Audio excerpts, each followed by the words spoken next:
وترجع لي بقى الواد قال عليا ايه اللي بتحبسي محامي الخطيب، عشان مصر كلها تعرف ان واحد من ارجل الرجال في مصر بيتقال عليه ايه؟ واللي قال كده امن تاني امن، محدش عارف يجي ناحيته لانه بيتبع دوله محمود الخطيب. الفرق بين الزلنطحي النصاب مدعي الوطنيه وبين الوطني التنويري الحقيقي الذي حمل روحه على كفه لمواجهه الظلاميين.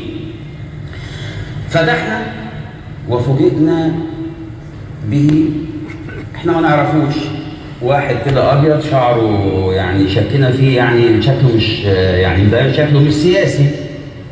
فمين دوت يا جماعه؟ ده عيل شربوب، ده عيل قليل الادب. استوب، البلد سايباه. بسأل النائب العام وزير العدل ده ما اتحبسش ليه؟ هذا الكاذب، هذا الكاذب ما اتحبسش ليه؟ اسألوا الدولة.